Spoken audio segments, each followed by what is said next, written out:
your left and on your right hand side and said, is it going to be you? Because it is you. But what makes the difference is if you're ready to be intentional about your next steps.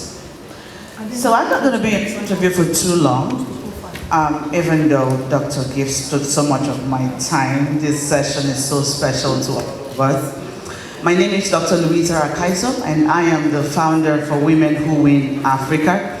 Just like the name, Women. So if you're a woman in the room and you're not part of us, where have you been? Welcome. We can take you on today. We are on a mission to bring change in Africa. That's what we're doing. This morning or this afternoon, we will be having a panel discussion on empowering women in politics. And just before we get going, I want to say a big thank you to Dr. Gift, the News Africa. If you want to go to the top, something that you have to embrace is honor. And all of the powerful leaders in this room, whether I mention your name or not, I really appreciate you. I celebrate the work that you do. I celebrate all that you represent, because you are just so wonderful. And just like PK and Dr. Remy had said, make sure that you network the right way. Do not just take a business card and fill up your bags and then do anything with it. Connect, connect, connect, connect. The next level, the new Africa requires us to collaborate. And you're sitting beside that person. So be sure to start up a conversation. Don't just look pretty, but find out who they are, what country they came from, so that whatever that you're doing, we can have a continent perspective of your work. And that's what is going to take you to the top, the 1%, those who create the platforms for you to thrive in. That's what PK was speaking about. And you can be that person. You just have to make a decision today that I'm not going back to my past. I'm ready to do something better. All right. Okay, so let's go to the deal of the day. And I'm going to be introducing our panelists. On the screen, we have Dr. Nike, all the way from Tanzania. Dr. Nike, can you just wave to us? Yay! She is the founder for Women in Management Africa. That is Dr. Nike. We don't have the time to tell you how amazing they are, but Google is going to help you later on. And we have Dr. Eunice Thomas. Can you wave? Can you wave? Yes, yes, yes, that's right. This lady is so special. She was 3 times commissioner, and she served in Nigeria with the Women Affairs, with the Education Ministry, and she continues to create platforms that empowers the young people. So the rest of us that will be joining me on the stage is Her Excellency, Senator Hezena. Can you please, from Kenya?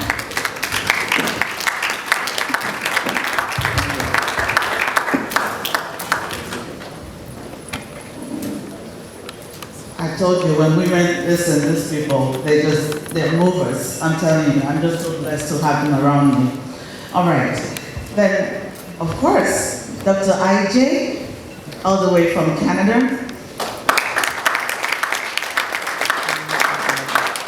Dr. IJ ran for office in Fort McMurray. And you know what? PK talked about Nigerians living in Nigeria, in America. It takes a lot to break the ceiling and run for office. A lot of courage and confidence that is required. So I honor these women, they're special to me. And of course, Dr. Remy, listen. Remy Gugule. Welcome, madam. Welcome, welcome. You know, last election in the US, I was blessed enough to be on the team and her campaign team with Dr. Remy. And I was just talking to her about it yesterday. I saw something that I do not see in a lot of people. You know, sometimes when women want to talk about politics, they become so emotional about it. It's because my husband did not let me. Excuse me. Listen, where we're going, we don't need jokers. If you're still thinking about what your husband said and your sister said, you're not ready for it. You need to shake it off. No one is going to pity you. And of course, I have my sister, Kemi. This lady, she's so beautiful. I mean, I wish we had this session yesterday because her outfit yesterday, did you notice her yesterday? She was, welcome, Kemi. Thank you so much. Can you go this way? Can you give her a hand? Thank you. Wonderful. All right. Perfect. So the conversation is going to go in two ways. I'm going to make it really nice and sweet, very short. We'll try because the issues of women, it's so much. Empowering women in politics. I loved how PK, I love to learn from the speakers. And when PK said it was so important that you had resilience and confidence, I was like, you know what? You need an offering basket here. You do need resilience. People are going to want to push you down. Nobody cares who you are. It's not about your feelings. I don't like how she talked to me. Well, go home. No one cares about your feelings. You have to shake it off and move on. We have work to do. And if we're going to take over, no one is going to give it to us on a platter of gold. You must take it by force.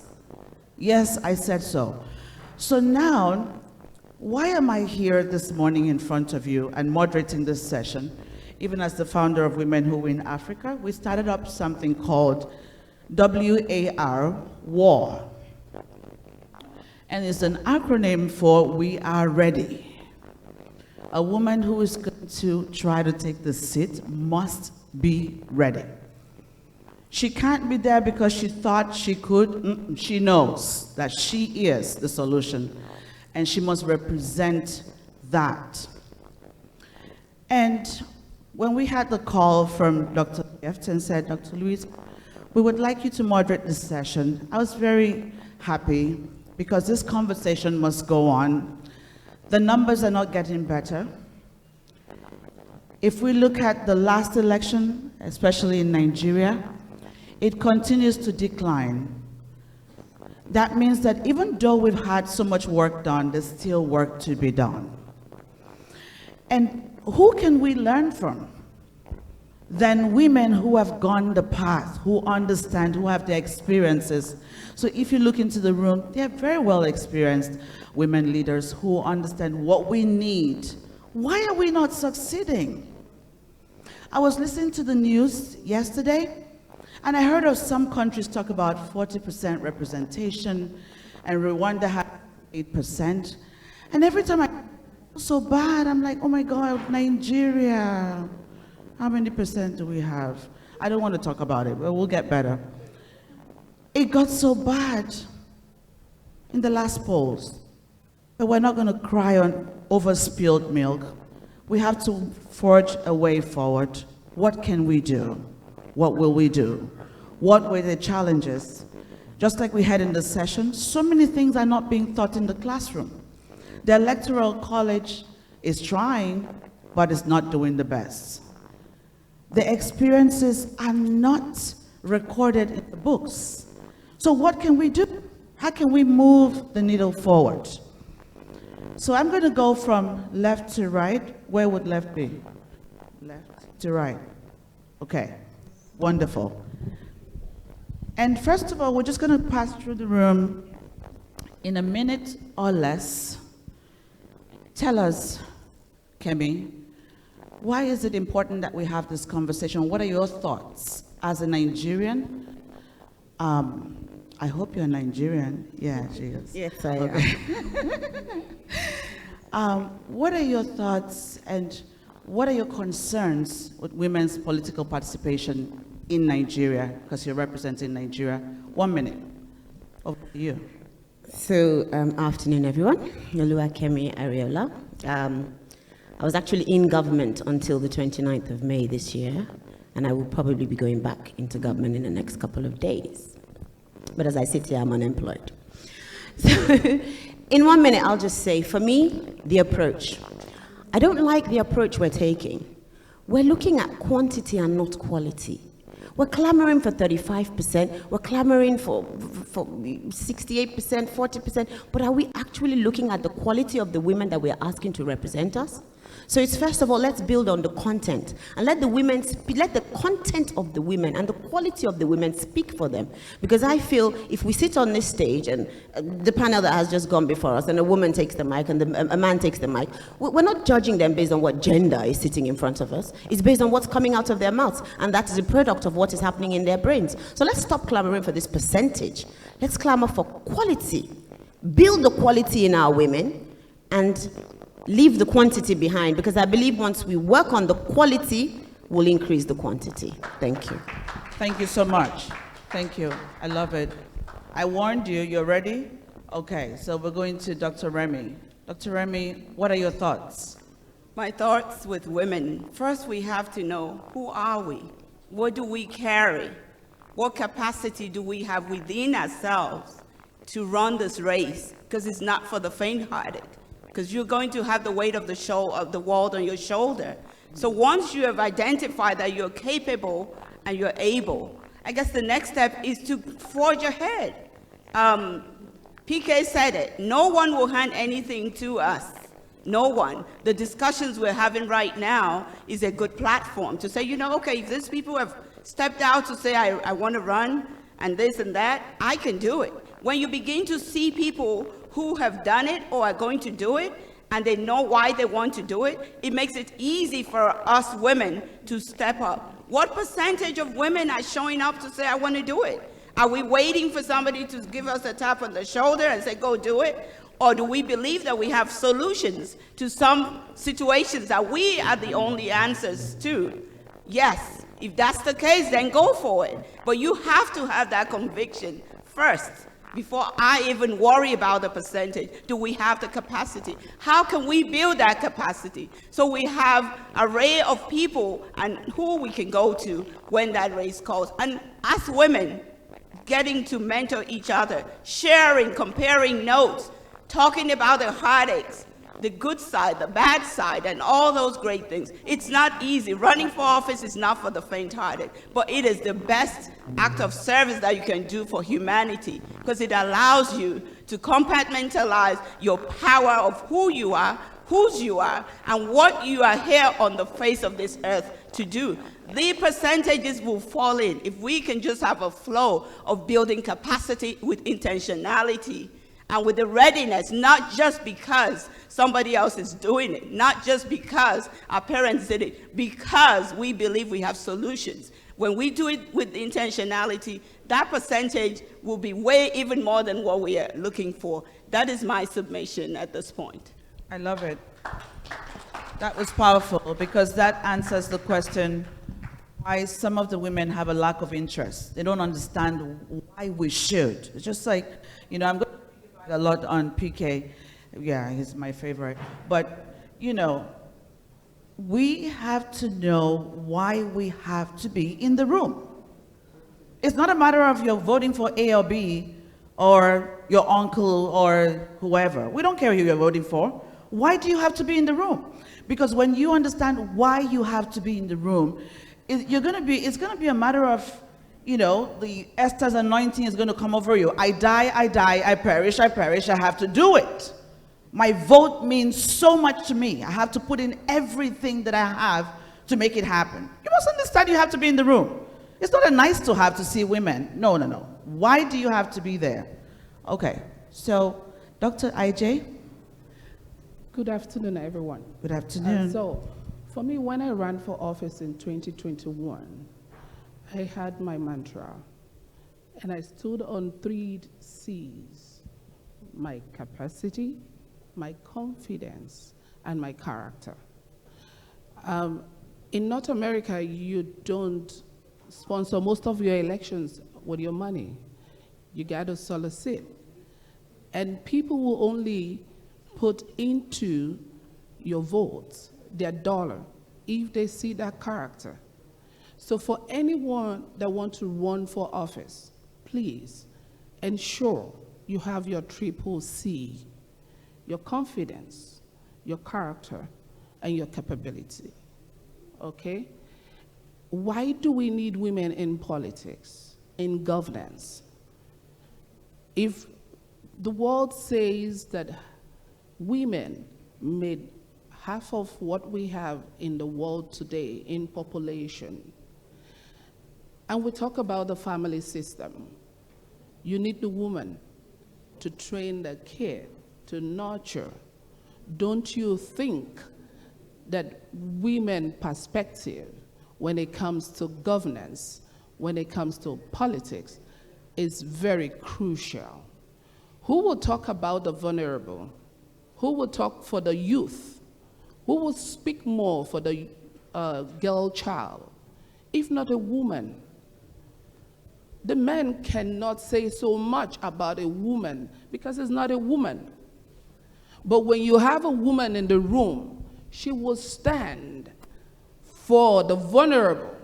She will stand for the young child, the young girl, the youth, and she will stand for everyone because that is the natural instinct that God has placed in them. It is very, very, very, very unmistakable not to have a woman on the table. And so that is why this is very important. And Dr. Louisa said something. I don't know if we took that. War. We are ready. And indeed, we are ready. Thank you. Thank you so much. Thank you, my sister. So you cannot have just one perspective in just having men. The women would think about the others. Village, the disabled, you know. Nowadays, it's so interesting to see so many organizations being created. A lady came into my meeting and she said, I am deaf and I am trying to run for office. That really challenged me. It inspired me because you and I have 2 ears. What are you using it for? You know what I mean? I was thinking, I wish I was God at this point. I would take ears from those who are not using, right? And give it to the one who needs it. Because she didn't even think about the fact that she had a hearing disability, but she thought, I'm differently abled. My ear might not be working, but my brain is. Think about that. Over to you, Senator.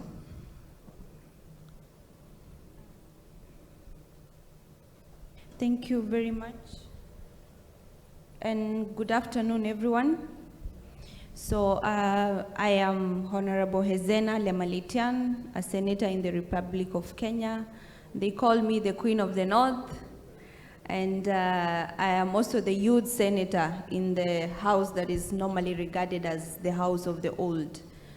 I am a global peace ambassador and a goodwill, culture, and charity ambassador for the Commonwealth, and I have been a 2 times reigning beauty queen in Kenya before then.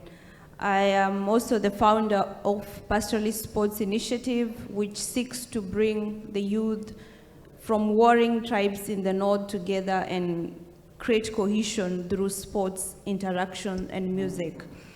I want to begin by saying this, that I think the solution we need for women empowerment, which has become a cliche, is that we have to redesign our thinking.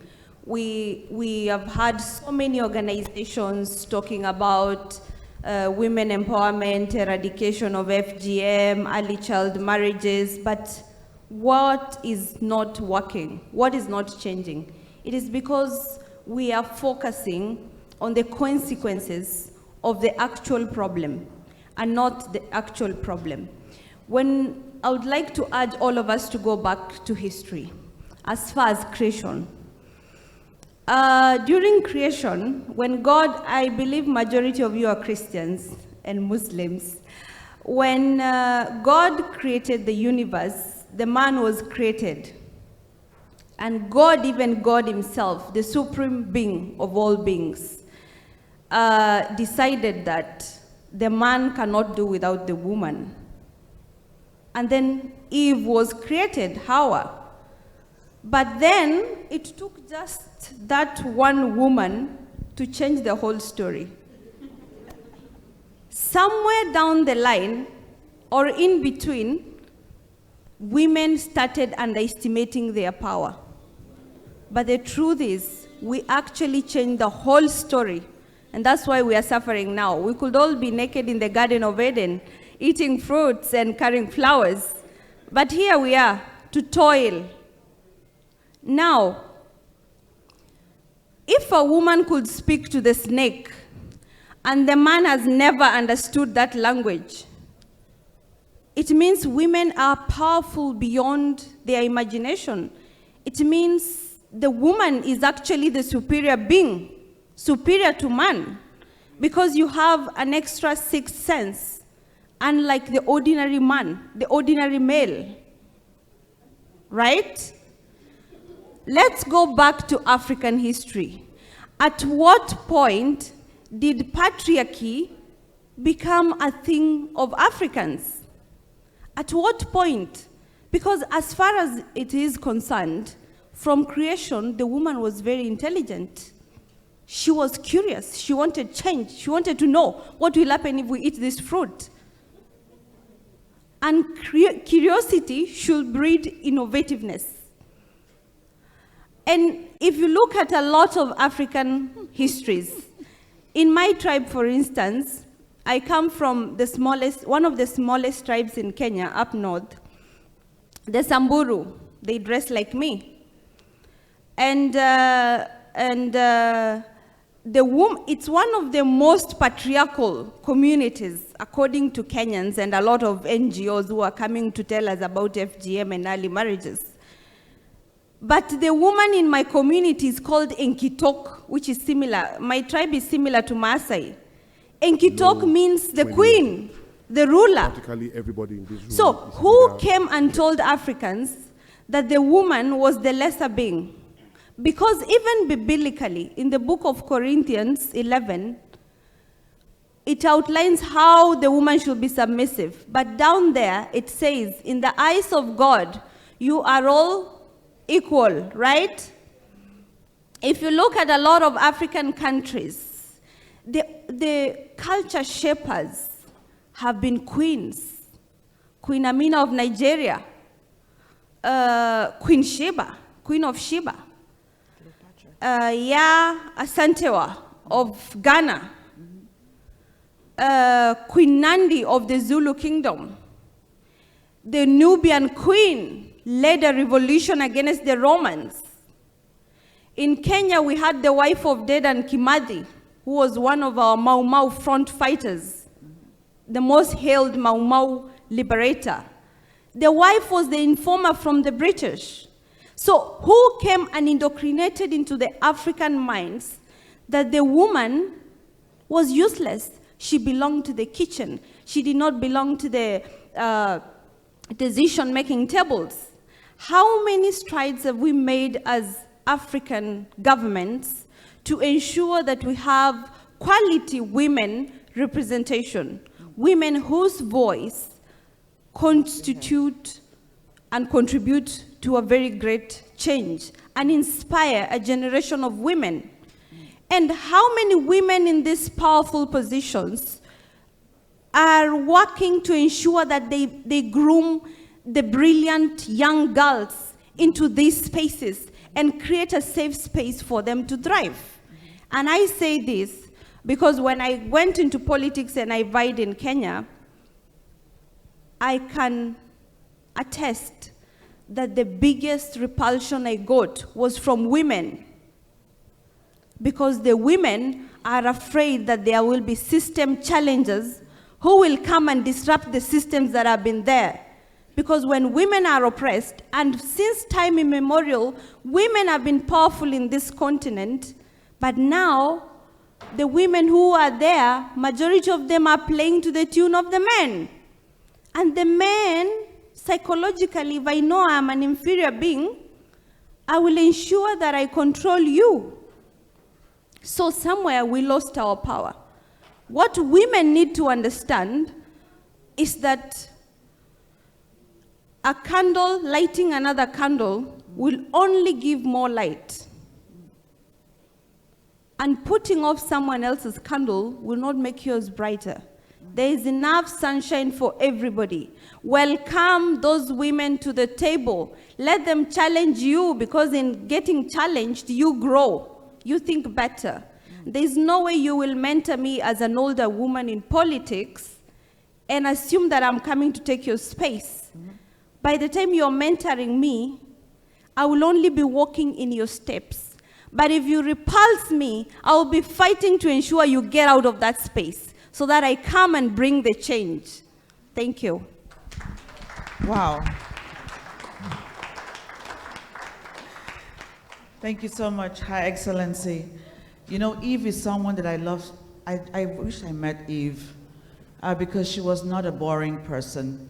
She was abnormal, she was crazy, she was out of this world. I can imagine if she was around Nigeria, we would have called her weary. She's crazy. What is wrong with her? She doesn't respect people. What is wrong with this person?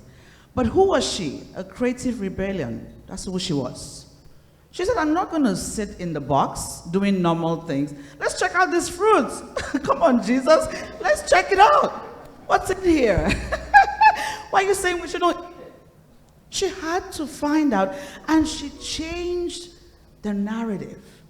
The whole story went upside down. I can imagine God was like, who did I bring here now?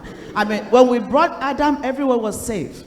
But as soon as we brought Eve, she began to ask questions. What's in this fruit? And every woman should behave like that if you want to lead. Don't just take on the status quo. Just like PK had shared with us, accept, I mean, they're there, embrace it, you don't have to be fighting them, but find some level of newness inside of you. How are you going to shift the paradigm with your thinking and what you're creating and with your platform? What can you do differently? That's what we're challenging you to do today. Okay, back to the screen. Dr. Nike, are you ready for us? Sorry, we cannot hear you. Are you muted? Please check your mic. Okay. Can you hear me? Not yet. Can you hear me? Can you guys hear me? Yes. Can you guys hear me? Yes, please. Can you guys hear me? Yes. Okay. Yes. Thank you so much, Dr. Luisa. Yes. I wanted to share my perspective, actually echoing what Honorable Excellency Eve was saying. I think it's important for us to build a female talent pipeline. I've noticed here in my country, a lot of positions that has been taken by women. We see the same faces over and over again. Where is the succession planning? Who do we have a pipeline in case there is an appointment that is going on? We have elections coming up in the next few years. Do we have the right women who are politically ready to be taken out? Another point which I think we lost you again, Dr. Nike. Can the technical team be kind? women, we do so Thank much. you. We are very good at what we do, but nobody knows it. We expect Tanzania, thank you so much. And we'll pass this on to Dr. Eunice. Are you ready for us, please? Are you ready for us, please?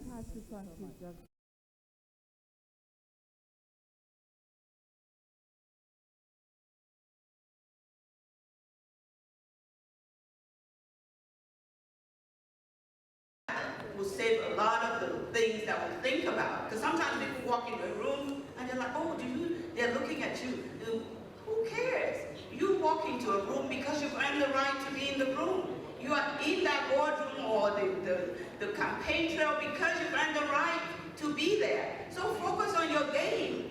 Focus on what you have to offer the world. That's what the world wants to know. When you do that consistently, even the so-called men who have sisters, who have mothers, who have children, they would understand that you're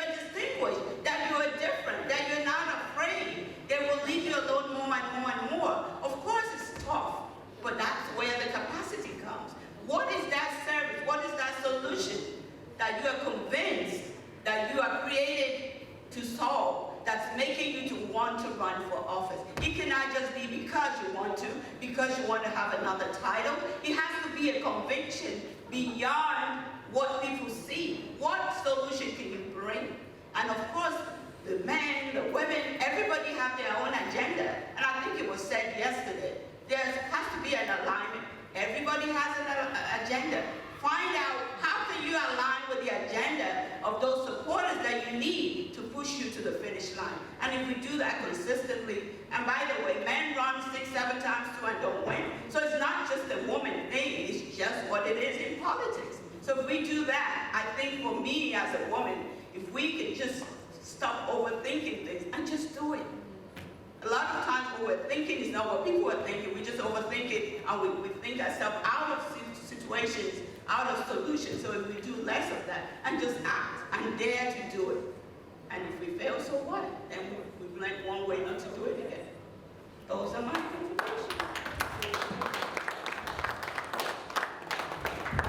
As women, how can we continue as a continent to galvanize and build solidarity, to get the work done with the focus that is required?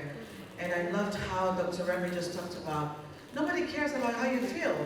You know, yesterday I had a meeting with a lady and she said, I'll be coming in with my, I'm so sorry being in your way. I'll be coming in with my assistant. Thank God I was dressed. I thought the assistant was going to be a lady, right? And as soon as she came in, I saw a gentleman. I said, sorry, I think you have the wrong room. He said, no, that's my boss. I said, oh, your assistant is a guy? She said, Dr. Louisa, I don't have time for BS. Because ladies, let's go to this event. Oh, my son has a headache. Drop it, sis. Drop it. Your son has a headache. Shove the Tylenol in his mouth. Let's go do the work. Nobody wants to know that. We all have sons that have a headache. And that's the problem with women. Our work ethic stinks. Yes, you're going to hate me for that, but I'm going to tell you the truth. We need to shake it off. I'm tired of the excuses day in, day out, because I'm a woman, because I'm beautiful, because, you know, my boss just did. Cut it off. Do the work.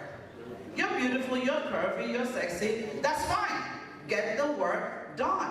What I want to know is that you got the work done and you weren't given a chance. Don't tell me because you are curvy and my boss loves women and he's always looking at anything in skirts. Cut it off. We don't want to hear that. Because every African woman is beautiful anyways. So look to your left, to your right, they're all queens sitting around you. I don't care if you had the big hand, the big chest, it doesn't matter. Cut it off. We have to stop it. And when women want to go and network, listen, don't network using your body. And I'm being very blunt about that. I'm tired. There has to be some kind of decency.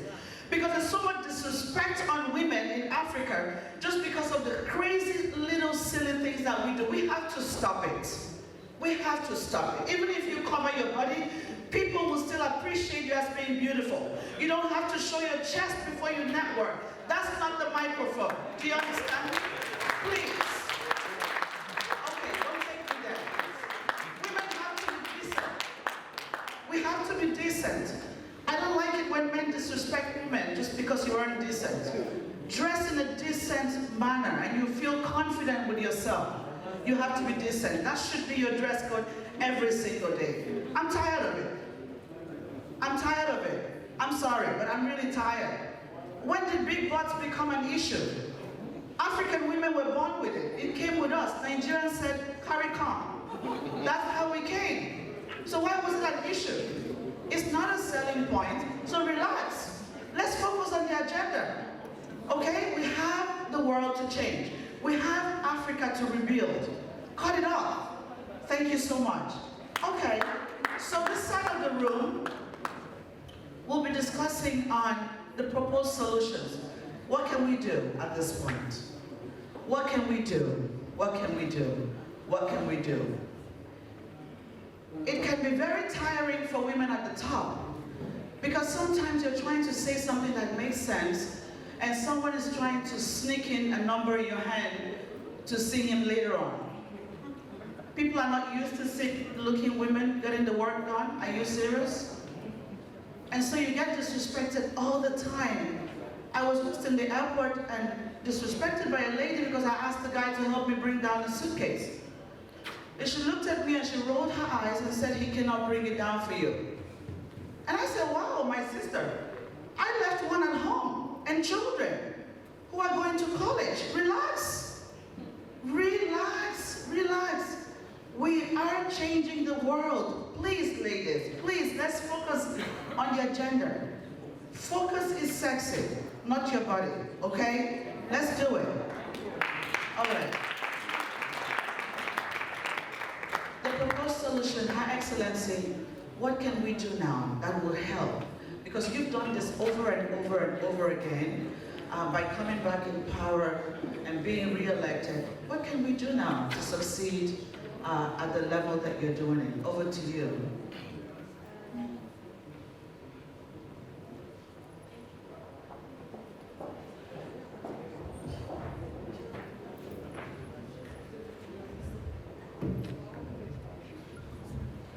Thank you very much. And to just pick it up from the fire you've ignited in the room, I think, like I said before, women need, and the world entirely, Africa particularly, needs to redesign our thinking. For instance, the sexism that is in the political spaces, how do we eradicate it? Because it's been a stumbling block for quite a while. Personally, what I have done is, you know, I'm coming from the beauty pageant world, where girls are often considered to be blondes. You know, our work is to smile, dress well, make sure our waist is small, catwalk, and smile and please people. And we have seen, not to mention that the beauty pageant industry is a platform that young women get to advocate for changes and positive causes for the society.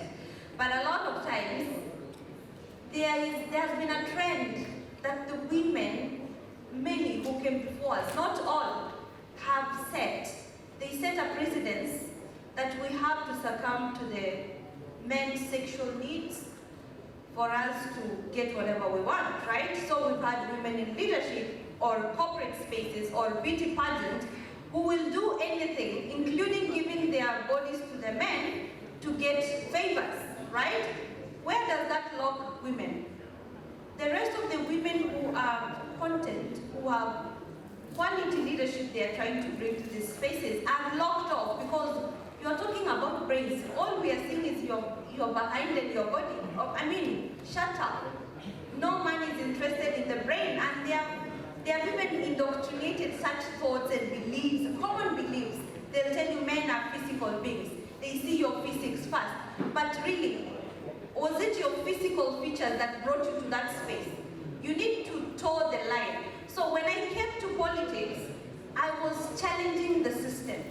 I was challenging the norms by having a beauty queen thrusting herself into the political spaces. One, which are not safe spaces for women, right? Two, which are very hostile environments for any young person. So I got into the presidential campaign and I was leading a revolution of youth, and we were calling it the economic revolution. We were advocating for more spaces for youth in the political spaces, and in Kenya we got about 16 youth gazetted to be part of the presidential campaign because we figured out, like my sister here said, that we've been circulating the same faces in the political spaces. So how do we have Vision 2063 in Africa when the young people, the beneficiaries of those programs, are not involved in the decision making, are not involved in the planning? Are we like children? Because that's what I used to say in the campaign. We need to be part of these tables. So one way to change what we're doing is bring on board resourceful young people to the decision-making tables so that we tell you, older people, what our problems are and what solutions we have for this problem. Because we cannot use the solution of the 16th century to solve problems of the 21st century, like we say in my country. And the more we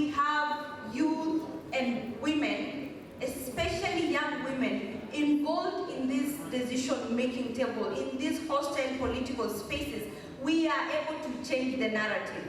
And we need quality women. I can tell you, for instance, Kenya has made a lot of strides in ensuring there is almost sufficient women representation in the political spaces. We changed our constitution of Kenya in 2010, and we got 47 special seats in the 47 counties to ensure that in each county, there is a seat that is only the women who are contesting. So that is where the women come, the best of the women come to battle for this seat. And then, eventually, or consequently, that will amount to 47 more women in the Parliament of Kenya. Okay? And then, during the last election, we have had more women vying for seats. Then we have nominated seats for women, which are about 16 nominated seats, special interest groups for women, youth, and marginalized, and PWDs.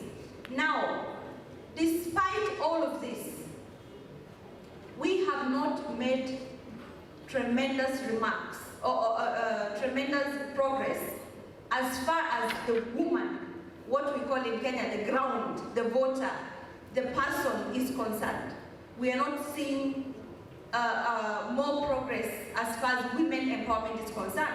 In my view, I think it's all because we are not focusing on ensuring there is an economic empowerment for the women. Because, in my opinion, the solution is empowering women economically. Once we come up with an economic revolution for the women, then the women are able to make decisions. Because even you out here, these beautiful women, you know that when you have money in your pocket, when you have a business that you are the CEO, you feel like you have a bit of power, right? You can decide what is eaten today in your house, whether it is fufu or people drink water, right? But because our women are not economically empowered, Africa continues to stay at the back of economic development. And not to forget, women make up about 50 or more than 50% of populations in our countries, right?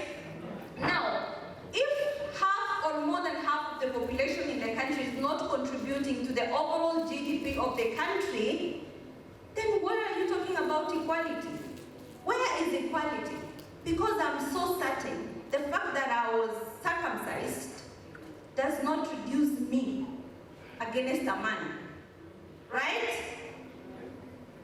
I was in a panel in August 2021 with the First Lady of Benue State in Nigeria. And for me, as much as she was saying I was inspiring her, but she inspired me greatly. She gave me a story to go back home and tell people. This lady was married as a second wife to a man who was already governor, or who was already powerful in government, despite being illiterate. And as we speak, she's, I think, a PhD holder. She took herself through school. The struggle is a long story you do not want to go through. Now, does that mean that even if I'm married as a woman when I'm illiterate, I still have the power within myself to decide to get education after getting the babies, yes or no? Yes. I still have the power, right? Yes. And lest we forget, women are born with a special intuition, that soft power. We do not have to be rude, loud, obnoxious, intrusive for us to show and stamp our power and authority. We have that soft power within us that we can be able to negotiate for anything from anybody. Remember the story of Queen Esther in the Bible. She wore rags, went to the king, and liberated the people from the suffering. A lot of times, because of this entire representation, in Kenya we have 47 women in parliament, and we have a rule in the constitution that is enshrined that the two-third gender rule must always apply. In government offices, in institutions, in corporate, you must always employ at least two-thirds must be the women. But why are we not achieving that? It is because more than 50% of the population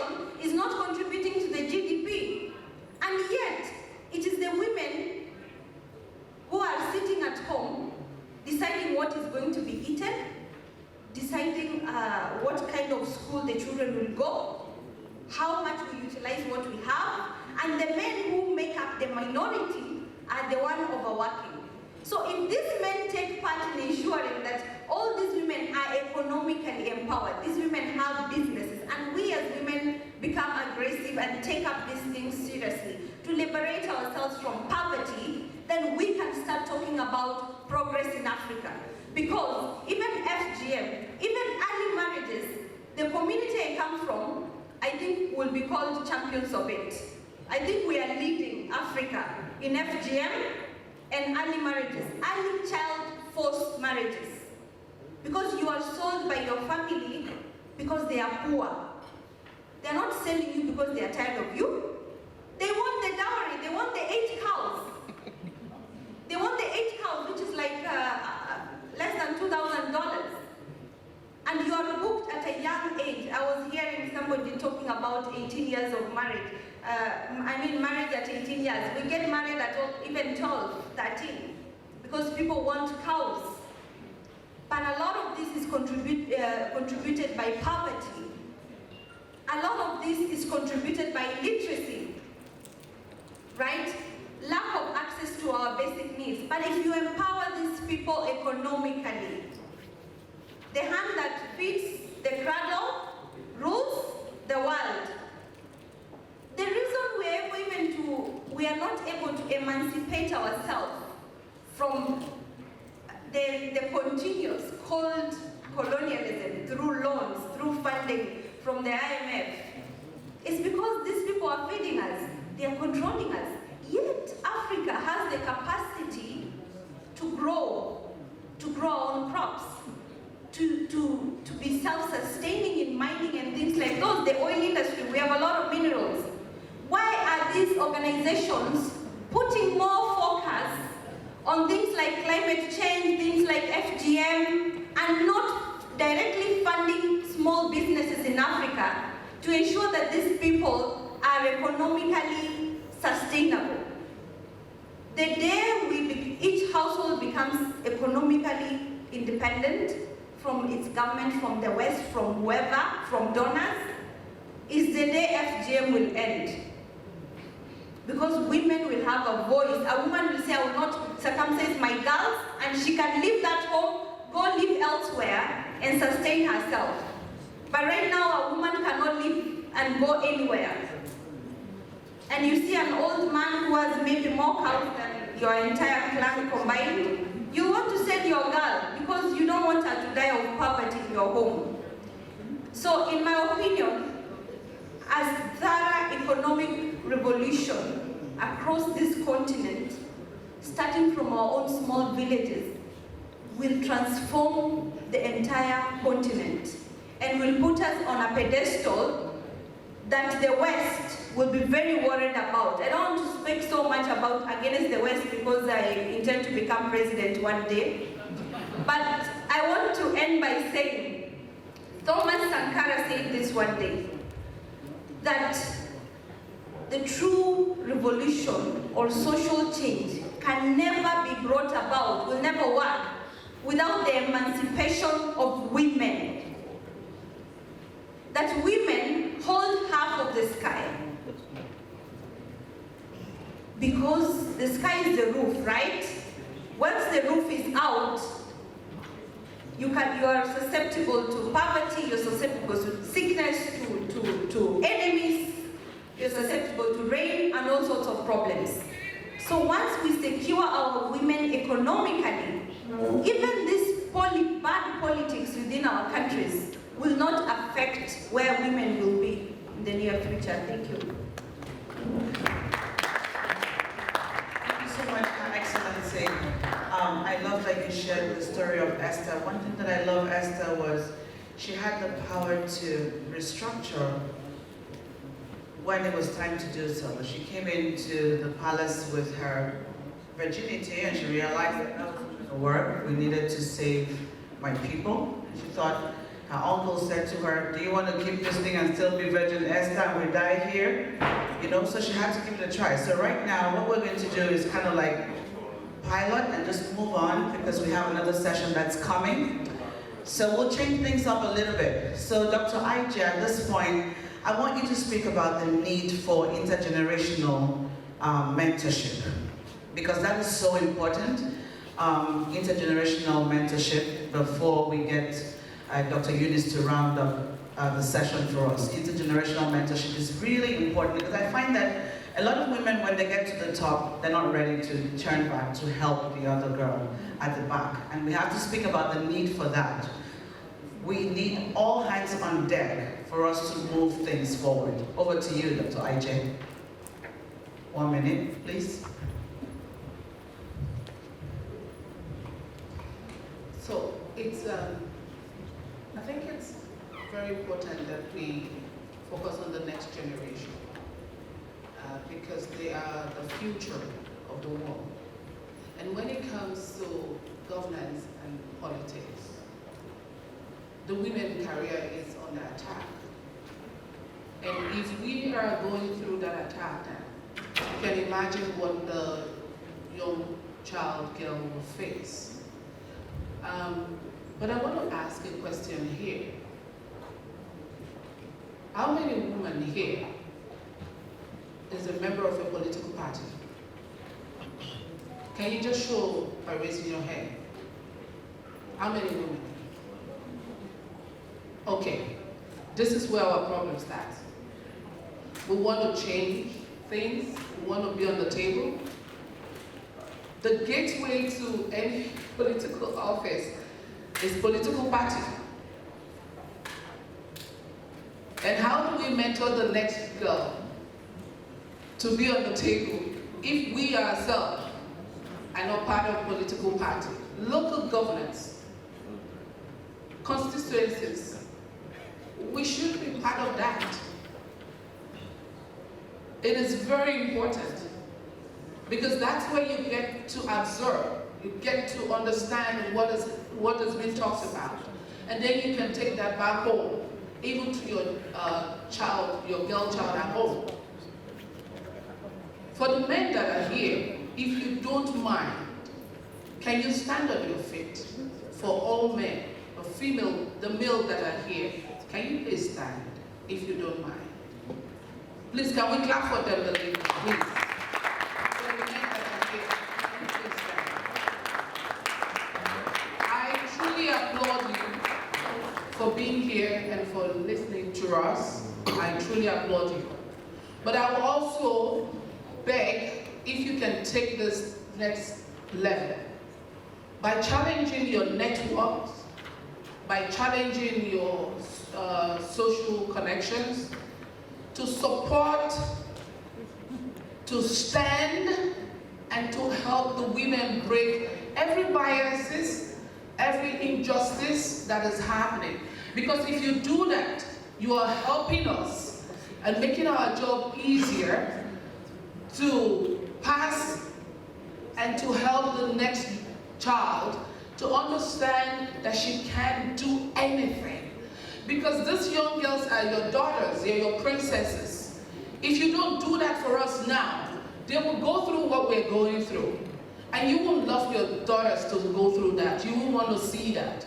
And so we are begging every one of you, if you begin now to talk for us, if you begin now to challenge the injustice that is happening to the women, and telling your friends in power to empower every woman to ensure that we have a quota, legislative quota, constitutional quota, and we have women on that path, you will do us a great service.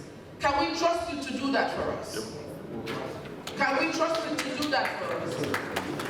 I need to hear your response. Can we trust you to do that for us? Thank you very much. Thank you. Thank you so much. It's so easy for women to honor. I know the men know that. You know, when the man has a lady and probably they have a problem, the man takes his shoulder, like the ego and everything, but the woman is gonna go ahead, so darling, I'm so sorry. If you're Nigeria, Baba Yetunde, I'm sorry, Mabinu, Mipacho, and wherever you're from. We know how to do it, you know, so we can use it to our advantage, ladies. You don't need to fight with the men. They are wonderful people. So please do not fight with them, please work with them. Okay, to bring this to a close, we will pass this to Dr. Eunice to wrap this up for us. What do we go home with, Dr. Eunice? What do we do at this point after we've listened to all these wonderful, great speakers? What's the to-do? Over to you, Dr. Eunice. Sorry, we cannot hear you. Technical team, just one more time. Thank you. God bless you.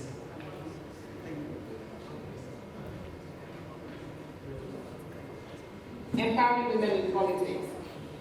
In politics is a game of number, a game of resources. Number, we are many, we do not have that much money.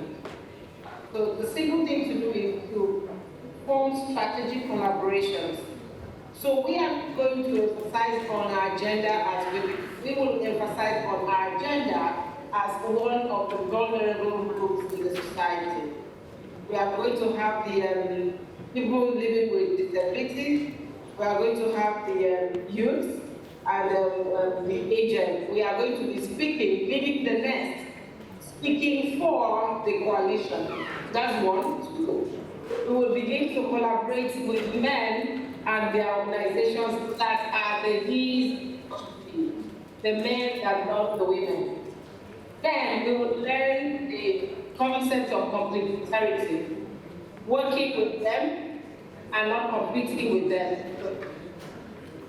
Support them when they're up there so that when they turn around, that will be the next and that they can pull off. There are three S. The 3S concept is that, first of all, since we are victims already, we start as servants. Let women identify groups, men, other women that they can serve. We move from there into call it supporters, you know. We can move as slaves first and enter into service. You know, your slave is in the field. You are the taskmaster. And then when the slave does go to the field, you move, the slave is moved into the home as a servant. As a servant, as a slave, you take command. As a servant, you take instructions. And as a son, you have responsibilities that will come with the world. Move the women from the field as slaves that we are this time into the room to serve and test their service, then move them into the position of sonship and give them responsibility. The third suggestion that I will make would be to start the political rescue fund. Because we are going to be a coalition, let one woman begin to put into an escrow account $1 per month so that we can have at least 3 female presidents in the next elections in Africa. It will help us a lot. That way, the men will want to partner us. The men will be going for, lower positions will want to partner us because by that time we would have had the numbers and we would have had the money. Then they will now desire our votes to complement themselves and then come on board. So let's build the game. Let us take the power by making the money available, selecting the women who will get in the room, and then start to work. Men can be as strong as that stone, and its price is nothing. And a woman can be as fragile as a glass cup, and its value is priceless. Right? But in the same way, we went through different history as human beings, the African Revolution, the Stone Age, when everything was built on strength, when life was short, and people were attacking each other, killing each other, and men had to step up to fight physically against lions, animals, and all of that. Right? But so that put men on a lot of pedestal. But now the world has evolved, a lot of things have grown, and women are now awake and alive to new strength and new meaning. And so they should continue to play that role, or play it intelligently by embracing the beauty of the hand. I think there's too much or this or that. Men are as relevant to society as women. It will be a very lousy life without men, and it will be a very terrible, incomplete life without women. and to find that partnership and that strength to move forward. Thank you so much. Okay, and we've come to the end of the session unless somebody wants, do we have a question? Any question? Okay. Can we help with the microphone? I know the ushers and the volunteers are the best in Accra, so they want to help. Okay, do that. Thank you.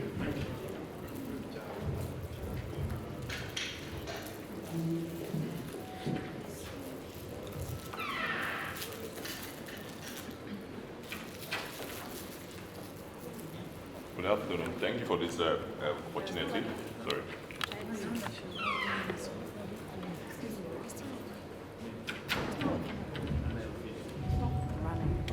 All right. Good afternoon. Thank you for this opportunity.